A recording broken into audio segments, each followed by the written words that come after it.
From the bustling streets of Athens and the historic port of Hydra, to the beaches of Zakynthos and the villages of Kythera, our journey over the coming week spans many of the Ionian Islands.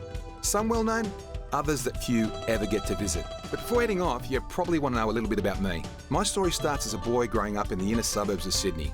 Like a lot of Greeks early last century, my parents moved overseas to find a better life abroad. They arrived with very little and worked extremely hard to give my sisters and I a loving upbringing. They also made me believe that if I too worked hard enough, I could achieve anything. 54 years later, I've built a successful business, and that has enabled me to do things I once only dreamed of. One of those dreams was to step foot on all 227 inhabited Greek islands, and I'm going to take a big chunk out of that in this first series. So far, I've taken you to some of the bigger and more popular Aegean islands in the Saronic Gulf, including Spetses and most recently, Hydra. It's been an exciting journey. And what is special about Hydra? There are no buses, no cars, no taxis, no motorbikes, no bicycles. My travels through Greece have been full of history, great food and plenty of laughs along the way, not to mention spectacular scenery, and there's plenty more to come.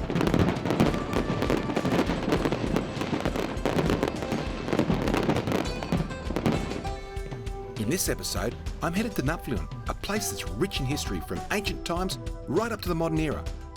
My plan is to tell the region's story by visiting the ruins, meeting the locals, and taking in the natural wonders. You'll be amazed at just how much this part of Greece has to offer. I'm also headed to Monemvasia with a side trip to Limani Yeraka along the way. So in the coming hour, you can expect to see a whole lot.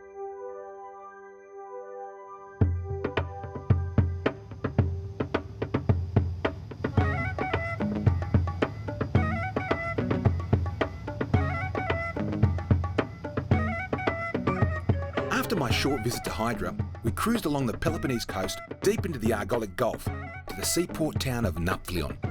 The journey there took us past stunning coastal scenery with dry, rocky countryside giving way to a clear blue sea. The landscape seemed uninhabited, with only the occasional small town, ancient ruin, or glowing white church punctuating the scene, and a few windmills. It gave me some time to switch off, relax, and just take in this incredible backdrop. Travelling through areas like this, you get an appreciation of how sparse much of Greece can be. Of the 11 million people living in the country, only about 2 million inhabit the Peloponnese and Aegean Islands, and mostly in urban areas. Out here, there's little in the way of work, so people have left the villages and towns that once dotted the landscape and moved to the bigger cities or more established settlements, one of which was our next destination. From Epidavro, we travelled out of the Saronic Gulf into the Argolic Gulf, into the northern end of the Argolic Gulf, a town called Nafplio. Nafplio was actually the first capital city of Greece post-1821 revolution. Special place, fortresses, archaeology, antiquity, it's fantastic. Nafplio is a beautiful town that's long been an important settlement. Since ancient times, there have been people living here, and throughout Greece's history, various powers have occupied it. The town's story is told by this rich mix of architectural influences. From the walls of the Upper Nafplia, built in pre-classical times, through the era of Byzantine and Frankish rule, to the arrival of the Turks in 1540, and the brief period of Venetian control. Each has left their mark on this colourful town. One of the things that you'll immediately notice is that the shopping here is fantastic. A lot of tourist towns have the same international stores and outlets that you quickly get bored of.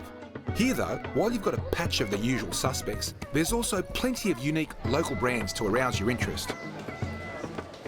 Nafplio has some really cool shops, but the common denominator is lots of coffee shops and bars. Very Greek. Does anyone work around here? I just can't get over the amount of people that are sitting in shops on a Tuesday afternoon. It's a pretty relaxed lifestyle in the Greek islands. But to be honest, the majority of the people here are tourists. And who doesn't enjoy sitting in a cafe, drinking coffee, and doing a little people watching?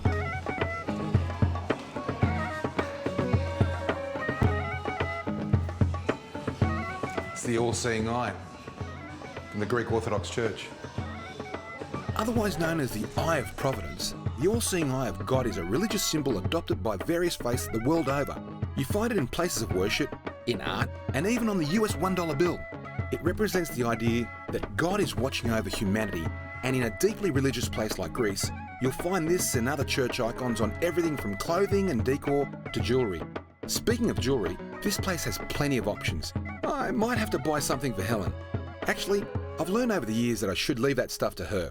My taste is just a little different.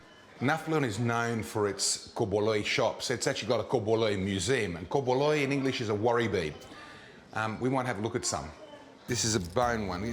Πώς παίζουμε? Show me how you do it, yes. Ο πιο απλός τρόπος είναι να χωρίσετε τις χάντρες και να αφήνετε δύο χάντρες να πέφτουν σαν ζευγαράκι και να ακούτε τον ήχο και να concentrate. Yes. Another way. That's the way I seem to. Έτσι τους βλέπω κάνουν στο καφενείο. That's the way I do it at the cafe. Μπορείς να το κάνεις πάλι? Βεβαίως. Δώστε μου αυτά τα δύο σας τα δάχτυλα, να πάρω κι εγώ άλλο ένα. Ναι. Θα σας μάθω. Ναι. You keep tight this part from inside and you turn it like this. I'll get there. Exactly. You need to practice. I don't know. You're very good at it. I know it's my job.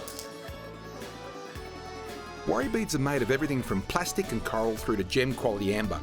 They range in price from €5 to more than 500, with the more expensive ones being a symbol of power or prestige. They also look similar to prayer beads from other cultures, but they actually have no religious purpose. Most people use them for relaxation or to help with concentration, so I might buy a stack of them for friends and family. Apparently I have a tendency to cause anxiety in the people around me. Hard to believe, I know. I think I'm quite a relaxed guy. I'm here on the northwestern corner of Palamidi Fortress. It's 999 steps to get up here.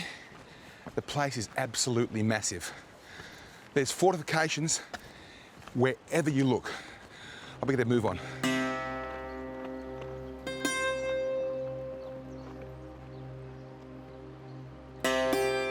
Palamidi Fortress was actually built in the early 1700s by the Venetians. It was built between sort of 1711 and 1714, and just as they were completing it, the Ottomans invaded and took Palamidis in 1715.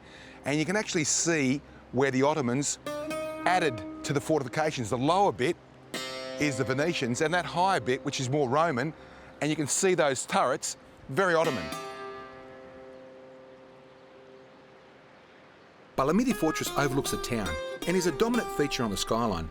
For those living below, looking up at that heavy fortification would have given them a sense of protection.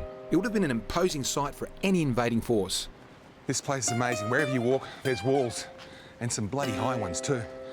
There are 8 bastions in Palamidis. We're going to go and have a look at one of the good ones. But here in front of me, you can see the winged line. It's the winged line of Venice. It tells you that it's Venetian. You'll see a lot of those in St. Mark's Square in Venice.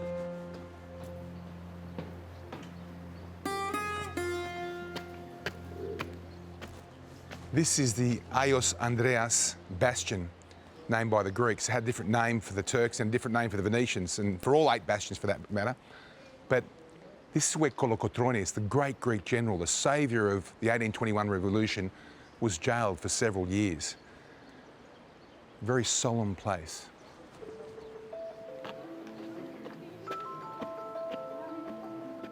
Ranked amongst the most prominent figures in Greece's War of Independence, General Theodoros Kolokotronis led the Greek forces in the Peloponnese.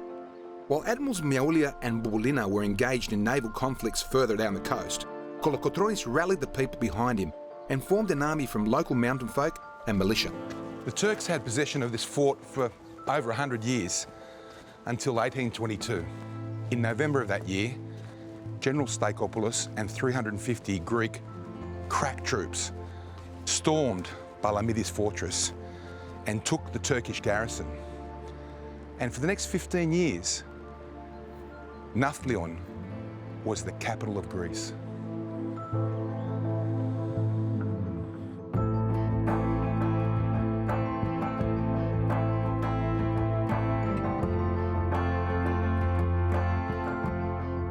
You know, this is my second time to Palamidi Fortress, second time for my family as well. And they want to come again because Palamidi Fortress, you don't have to be a historian. You don't have to love Greece, Venice, or Turkey for that matter. There's something for everybody here. It's a kid's playground. My son has been climbing the walls and playing around. If you like walking, it's just good for a walk. And it's a photographer's paradise. I love this place.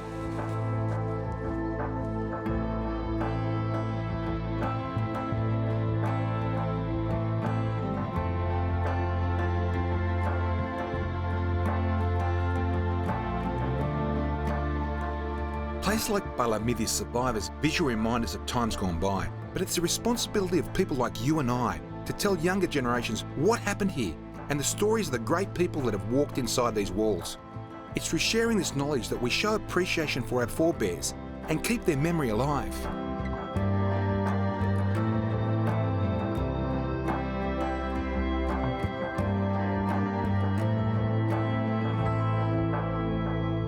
Apart from its history, Nafplio and its inland fertile plains are well known for their agriculture, specifically the oranges. They say they're the best in Greece.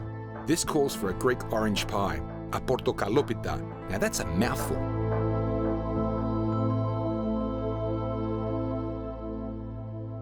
We have, these beautiful Nafplio oranges. Now, they don't look like they've been bought from a shop. Μήπως θα έχεις κλέψει αυτά? Όχι. Ναι. And what do we got over here, Κυριάκο? Αυτό είναι φύλλο. This is filo pastry, but it looks like you've Το έχουμε αφήσει να στεγνώσει. He's left it out there for a little while to dry up and it's nice and crunchy. So we need that stuff. Okay. Τώρα, τι θα κάνουμε? Όλα μέσα. Everything's going inside. 2 πορτοκάλια. 2 πορτοκάλια. Θα σου φέρω άλλο ένα, έτσι. Αυτή την εποχή είναι πολύ γλυκά τα πορτοκάλια εδώ. They're very sweet apparently at the moment because this is the time for oranges.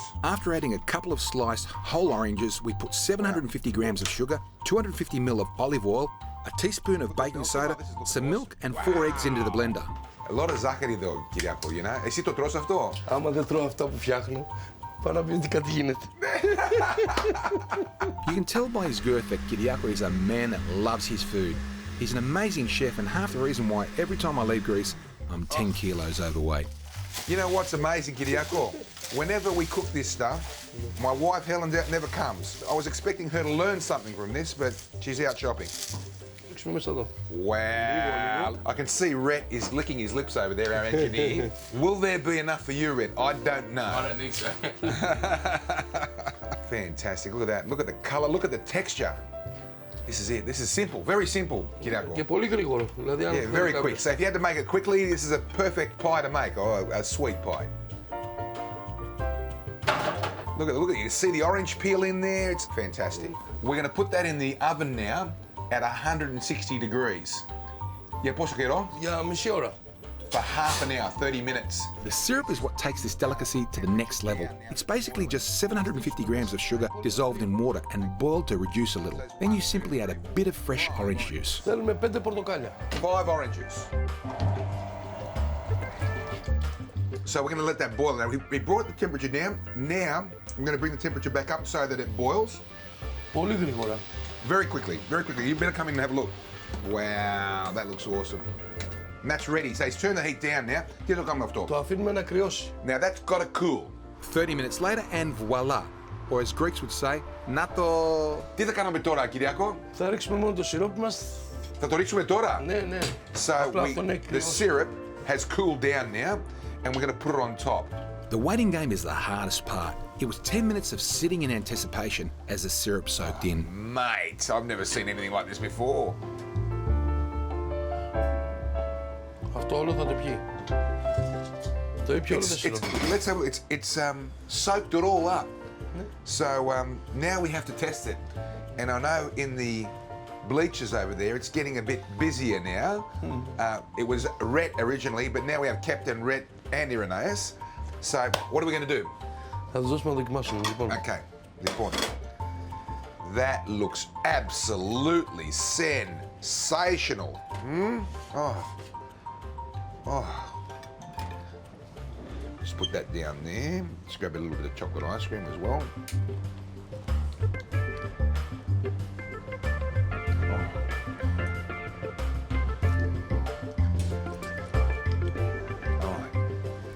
Είναι πραγματική πορτοκαλόπιτα. Πραγματική. Όχι απλά τρίμα πορτοκαλιού. It's not a fandangle one. Oh, straight away, Captain's into it. Captain's got it. Oh. Θα δοκιμάσω από εσάς, No, πειράζει. no. Ένα πολύ μικρό κομμάτι. Kyriako, you know what this deserves? Πιστεύω ότι... This deserves the hug. Thank you, sir. He's done an awesome job again. Kyriako is never going to leave me. You're going to stay with me for life, okay? Thank you, Kyriako. I hope you guys are enjoying it over there. Beautiful. Very nice. Fantastic. Kyriako was adamant we had to use vanilla ice cream. I insisted on chocolate, and judging by the response, I was right.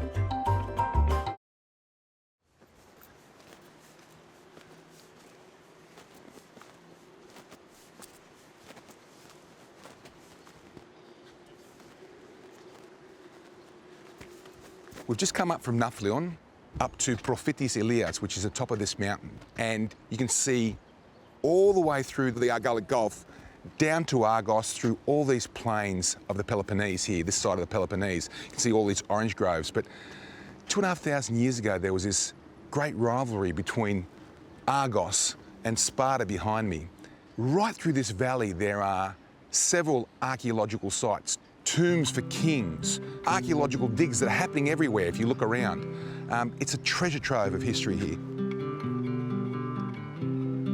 These fertile plains, being between the sea and mountains, made this a very strategic location, which is why it's been a seat of power since ancient times.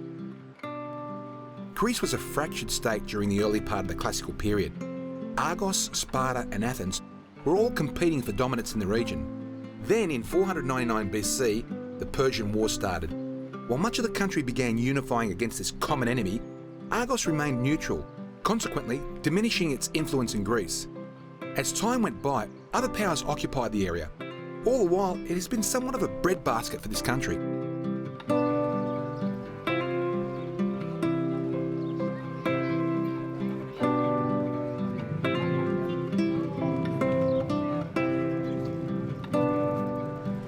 You walk through the town of Argos and you think it's a pretty standard Greek town.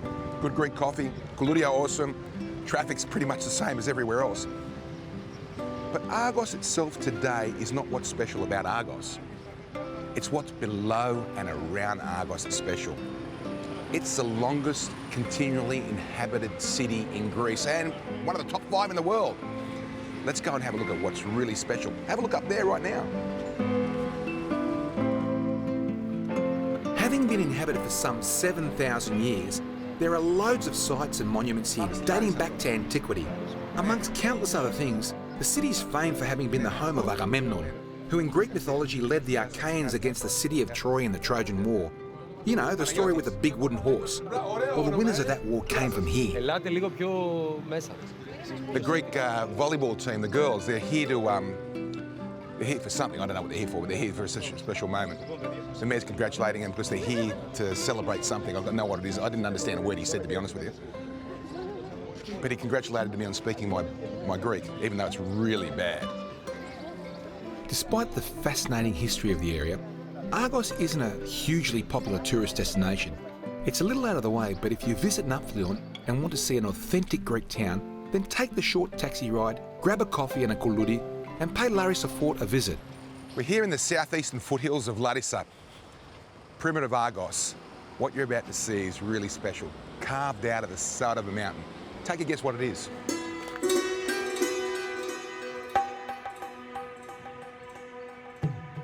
Wow, this is absolutely massive. Look at the height of it.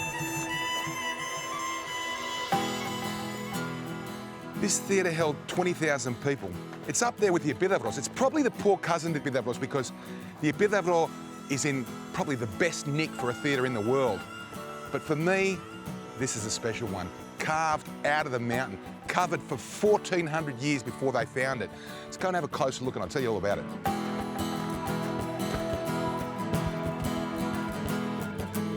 They've uncovered it and nothing has been done to it. This was built in 250 BC in the Hellenistic period.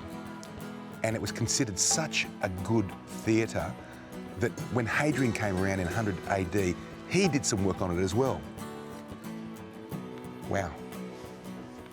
The Roman Emperor Hadrian visited the theatre on many occasions. He loved it so much that, amongst other things, he commissioned the building of this enormous bath complex.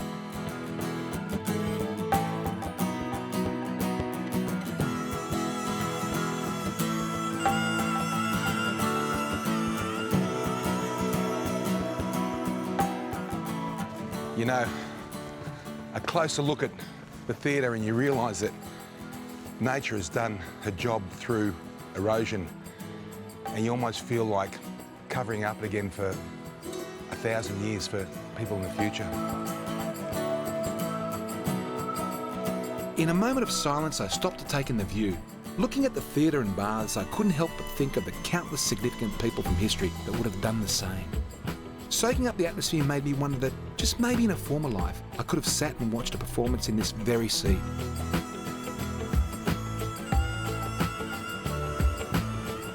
Amongst the numerous archaeological sites in the plains and hills of Argos are a number of tombs, but these are unlike most others you'll come across in Greece. In fact, they're so unique that despite a lot of research, little's known about them. You know, I've been in construction all my life and I love wonderful structures. I've been really looking forward to seeing what we're about to see now. If I mention pyramids, the first thing you'll think of is Egypt. Well, many Greeks say this one predates the pyramids of Giza. It might not be as grand as theirs, and to be honest, is a little underwhelming in terms of its size. But what makes the Pyramid of Hellenikon so interesting is the story behind it. Apart from the obvious idea that this was a tomb, some 20th century archaeologists believe that it could have been a place of fortification or worship. There's lots of theories. There's even a theory that the first battle with shields was fought around here in the Peloponnesian Wars and prior to that, and that this was a tomb for the soldiers that fought in that war. A lot of ideas, but no one's really working on it. It's bare and it's such a wonderful structure. Sad. Maybe I might go home and start working on it myself. Like a lot of things in Greece, there's a certain amount of myth and legend behind the stories you hear. We're a passionate lot and sometimes the truth gets stretched a touch. But after hundreds of years of the same story being told, we trust our archaeologists' investigations will clear up the blur created by these inspirational stories. You know, when I get home, some of my Egyptian mates, one of them's an engineer, is probably going to give me a hard time about our pyramids because their pyramids, the Egyptian pyramids, you could stick a knife in between the gaps. Ours aren't exactly the best structures in the world, but big difference though. They took 50 years to build theirs with 10,000 slaves. We did it in half the time with 3 men. Take that, Tarek. One of the only mentions of Greek pyramids in early writing comes from the Greek geographer Pausanias. He visited the area sometime in the middle of the 2nd century AD. He mentions seeing pyramids as he passed through, not this particular one, but similar structures, and that carved on the sides were reliefs that look like shields. He tells of a story that this was the site of a great battle for the throne between 2 brothers. The fight ended in a draw, and subsequently, the pyramids were built as a tomb for the dead. Now that's a cool story. The story of Greece has captured the imagination of scholars, historians, artists and poets since antiquity. Today it continues to inspire and be a source of wonder for people the world over. No matter how many times I visit, I'm always left in awe of what I discover, and I'm constantly drawn back to search for more.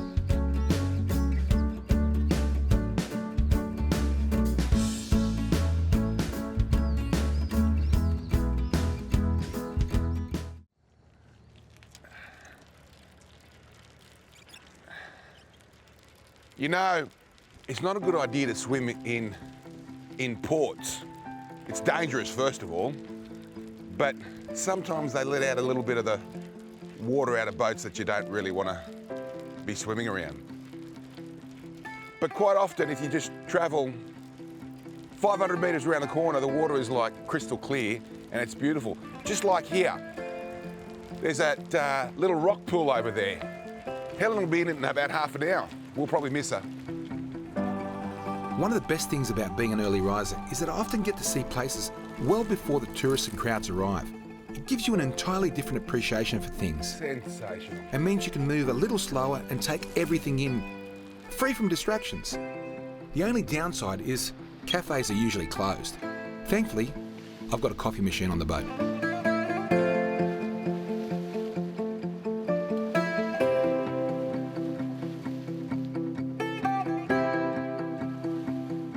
Riding around the coast, you notice there isn't a huge amount of greenery. The rocky slopes aren't very fertile, but somehow Flagosica, or prickly pears, have managed to make a foothold on these hillsides. It absolutely thrives in what you would think are adverse growing conditions on barren ground. But like the locals, it's adapted perfectly to the environment. You see it growing throughout the southern Peloponnese and most islands. They're a summer fruit and make for great eating, and apparently they're good for you too. However, harvesting them is a bit of a challenge. The reward is well worth the effort though, and a few pinpricks. Continuing further along, I reached my destination before the first beachgoers had arrived, the beautiful Avarentia beach. Well, it's our last day in Nafplio, and we're here at the beach around the corner. You can even see a relic of the global financial crisis up there, an old hotel. But put that aside, in 2 hours from now, this place will be full of tables and chairs, packed with people, music blaring, people in and out of the water like basking seals. It's a sight to be seen. I better get in the water before they get here. Seconds after this shot, I was battling to get my shirt off. Yet, I probably should have taken the helmet off first. Needless to say, the camera crew had a good laugh at my expense, but the joke was on them. While they were off getting the pretty pictures you're looking at now, I was floating in the sea without a care in the world. Who's laughing now, fellas? After a relaxing few days in Nafplio, we made our way down to the coast towards Limeni. This part of the Peloponnese coastline is dotted with countless beaches, where crystal clear water laps on pebbled or sandy shores. A lot of them, particularly the easily accessible ones, are frequented by tourists, and in the summer months they can get quite busy. However, there are plenty of more secluded places that take a little bit of effort to get to. Over the years, I've noticed the creation of an increasing amount of map trails to some of the hidden gems. The great thing about getting off the well-worn paths and exploring these short walks is that occasionally you find a strip of sand in an idyllic setting that you can call your own for the day.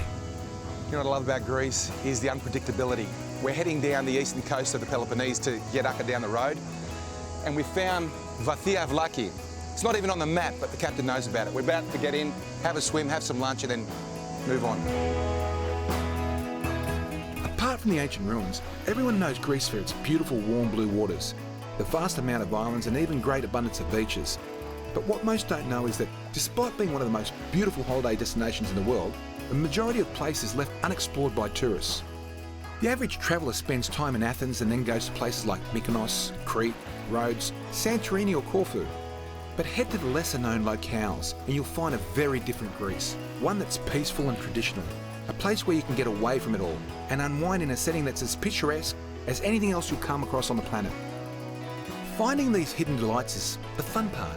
Most of them aren't on travel blogs or websites with lists of must-do activities or top 10 places to visit. You need some local knowledge to find them. And yes, we don't all have a friend that knows the faraway corners of Greece, but we can all take the time to talk to people in small towns and villages we pass through and ask them what they think is the best part of their area to visit. It's only by digging a little deeper than a guidebook that you unearth the most unique gems. The water in this part of the world is generally calm. It's a relatively protected stretch of coastline, so it makes for smooth sailing. But when it gets rough, it takes on a whole different personality, an ugly one. Our journey was taking us south along the Peloponnese Peninsula from Nafplio to Limeni. I briefly visited here a few years ago and found a nice little port to spend some time in. The cove was essentially discovered by accident. It was one of those rough days where foul weather forced a fisherman to search for protection. He came across this sheltered inlet and waited out the storm, and naturally, a harbour town was eventually built here. Today it's the gateway to the inland town of Geraka, birthplace of the actor Telly Savalas, famed for playing Detective Kojak. If you've never heard of him, Google it. You'll immediately see why some people say, I look a bit like him. Anyway, this place has a more important story to it, one that's common for villages throughout Greece, particularly those in more remote areas.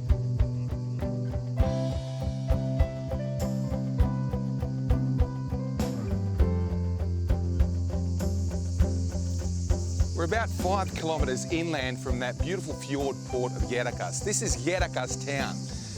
And don't look at it now, it is beautiful, but 50 years ago, those mountains were full of fields that were tomatoes, olive trees, lemon trees, you name it. And it was a thriving population here.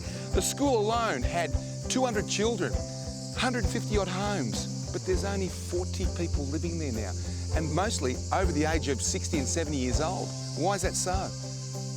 Everybody immigrated. They all went to America. They went to Australia. They went to Canada.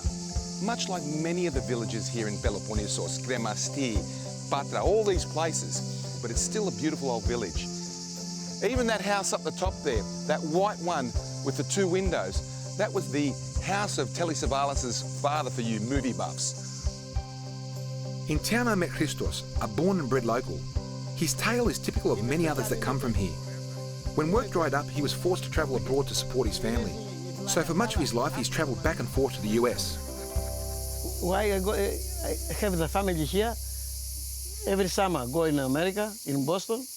Every December, come back. So you went every year and you came back? From 72 to 204. You did it for 34 years? Back and forth. You never saw a summer? You were in winter there and winter here? Yeah. Unbelievable. And you look like a strong man. 70 winters. 70 winters. Amazing. Many people have left here like you did, but you came back. Because after the war, Yeah, after the Second War, Yes. having the συμμόρυτο πόλεμο, Yes. I can do nothing over here. Yeah. No cars? cars, no merocamato, Yeah. no money. Everybody you gotta left. If left, it die. I can't live over here anymore. Christos is one of the very few that are still hanging on. Unfortunately, his story is not unique. It's one that's told over and over again throughout the villages of inland Greece and in much of Europe. The changing dynamics created by war and economics often impacts those the furthest removed from it. So quiet. All I can hear is the wind and the leaves. But this is typical of many towns, inland towns in Greece, where the boys left here in the 30s, 40s and 50s, 15 years old, 16 years old. They never came back because they established their homes and their families in Canada, Australia, America. It's kind of sad. Only a handful of old people left here. But that's life. Flag's still flying though. Out here, the decisions made by politicians in the big cities can be devastating and very long-lasting. However, while the inland villages have suffered greatly, those on the coast and the islands have thrived. It's a complete contrast to centuries ago, when people lived in the hills away from the dangers of the coastal towns that were constantly under threat from pirate attack.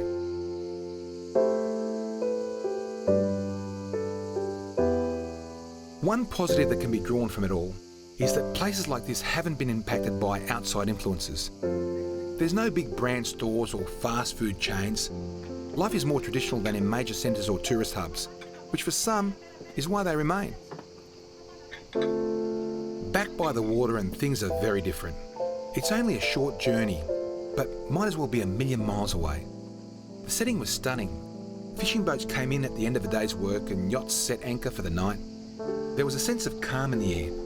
And while it's impossible to forget the hardships faced by those only a few kilometres away, I had a chance to reflect and be thankful for the life I lead.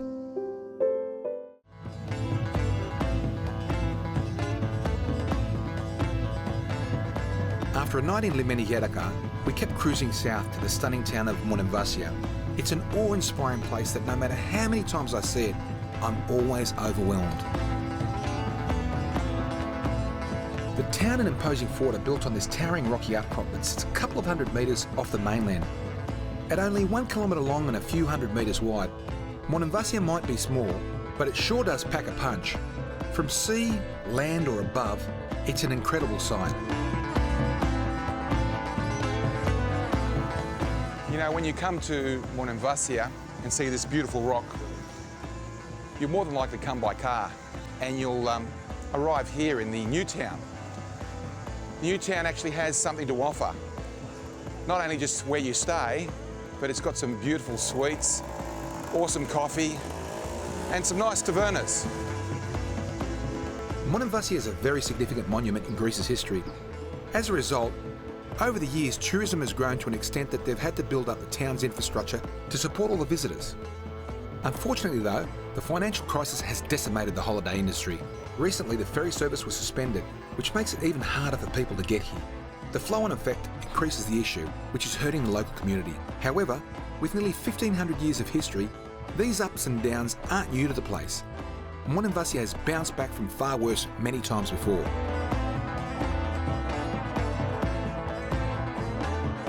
The fortress sits perched 100 metres above the town below. The stone walls and towers have weathered through the centuries, but it remains an imposing feature on the skyline. You could imagine an invading force looking at it in fear and wonder.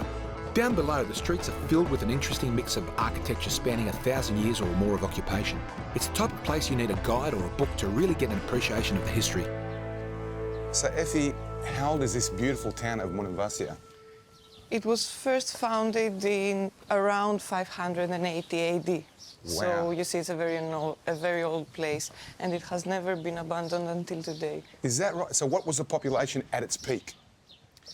We can't be certain about it, but some old books say even 20,000 people. Wow. And today? 20 people. Wow. 20,000 to 20. Amazing.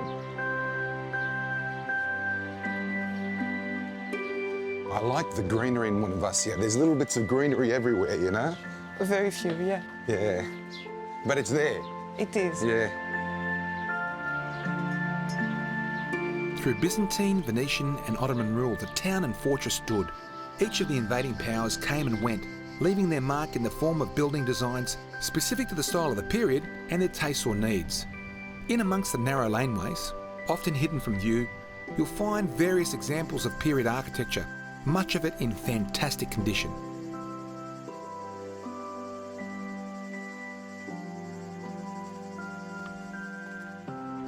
There's a lot of steps here. And how far have we got to go? It doesn't matter, it's worth it. It's worth it, the steps. You're on purpose, you're not telling me how far we've got to go. It isn't very far, I promise. Okay. I see there's ongoing repairs of the stairs here, which is good. Always. Dinos is working for the archaeological service here. He has a permanent position, and he's one of the few people who know how to do things in the traditional way. Oh, so he's been trained for this? Yes, through work. Fantastic. The stairs are seemingly endless.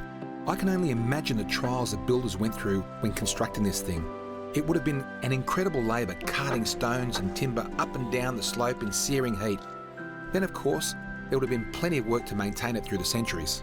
Effie, I can't believe we're already here. It looks so high from down the bottom. I know. I had the same impression when I first came here, but it is much easier. 10 minutes. And yet... we're already in front of the gate of the upper town. And look at it. It's just so majestic, so grand, and yet it looks like it's the same as it was 1,000 years ago. It is. It is, that's right. It's very low. They weren't very tall people in those times, were they? I think it's not a matter of height. It is just how they made them. How they built things. Yeah. These old stone structures have a way of putting things into context. There are moments when they can make me feel a tad insignificant in terms of my time walking the earth. When I'm long gone and but a memory, these walls will likely still remain.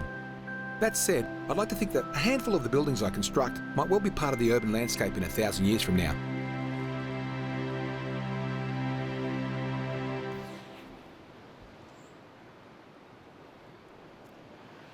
Wow, Effie. Quite impressive. I can see now why it's so important to you in your job. I look at this massive fortification and it's almost like they sculpted it out of rock. I see so many walls, so many fortifications, different colours. How long would it have taken to build this magnificent piece? This was an ongoing construction. The walls are not that many. the needs to fortify this place were limited because it has fortification on its own. I mean, the rock means there's natural defense here.